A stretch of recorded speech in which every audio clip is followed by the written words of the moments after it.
this morning. Um,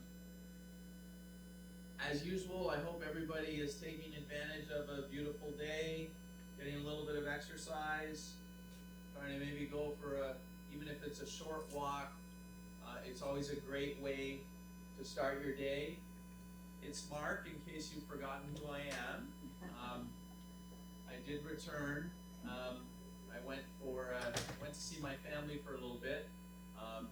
Lots of stories there when you haven't seen your family in a while. But thank you for allowing me back to the community. It's nice to be back. On a side note, if you do not have to travel right now, I recommend not traveling, because traveling is not a lot of fun right now. A few things I want to update everybody on this morning is, I guess the first thing I want to share, and we found out yesterday, unfortunately I have a little bit of bad news for everyone.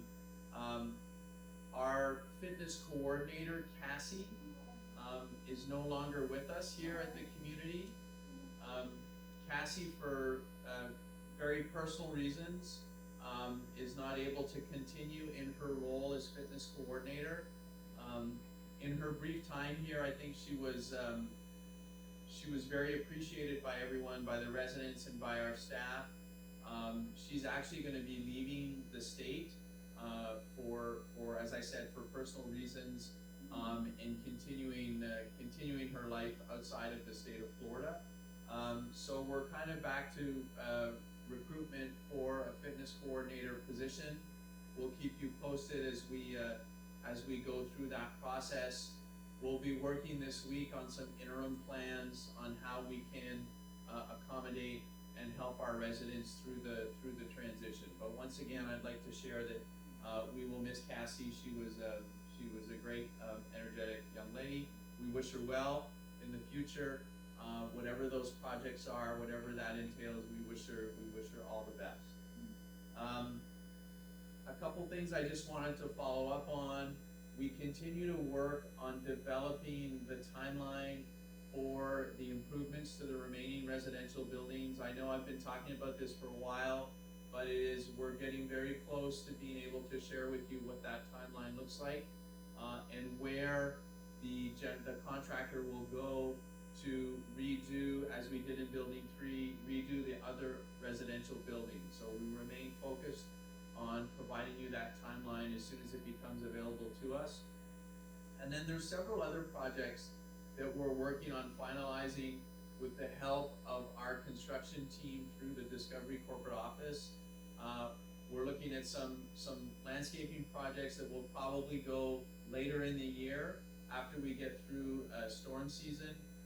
And then some other areas that we're looking at improving the overall campus. So more to come on that. This doesn't really impact the independent living residents, but we like to share what's going on. We do have a water shutdown this evening in the assisted living building. We have some repairs that need to be done, and we need to shut the water down. So it will be shut down approximately from 8:30 p.m. this evening till approximately midnight, for the team to do the repairs that are necessary in the assisted living building. A new activity that just started last week, that is actually continuing right now. It's called Discussion with Frank. So there's a group of residents that are organizing discussions with Frank, that many of you probably know through his relationship with Pastor Dan. So Frank will actually be coming to the community on a regular basis to lead group discussions with residents that are interested in participating in those group discussions. So very well received so far. That will continue. I don't have the exact schedule on when that will be, but we will communicate that with you as soon as it becomes available. So a great additional event. And then there were two other areas I just wanted to reiterate and mention. I know we've talked a lot about the dress code relative to the community, specifically to the dining room. So we would really appreciate that all residents, along with guests of residents, adhere to the dress code in the dining room. The main areas that continue that we continue to need to follow up on with residents are relative to dinner service. Asking gentlemen not to wear shorts, but to wear slacks. No t-shirts allowed at dinner service. A shirt with a collar, so a polo shirt is fine. Obviously, a dress shirt is fine also. But really adhering to that, caps not being worn in the dining room. So we would appreciate that all residents, all guests of residents, and it really becomes the residents' responsibility to communicate that to their guests, that they follow those dress code guidelines.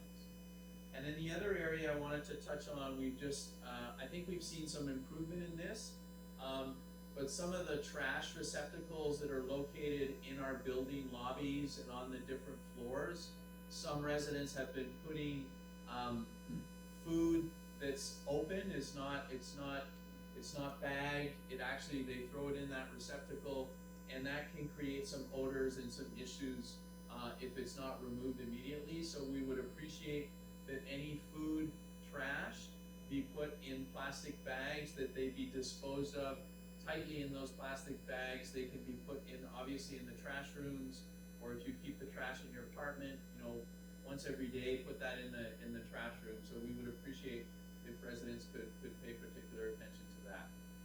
Once again, it's nice to be back. Nice to be back in Florida. Nice to be back not traveling. Traveling is a challenge, but I look forward to seeing everyone this week. And please, once again, take advantage of the day, get out there, do some physical activity. It's always a great way to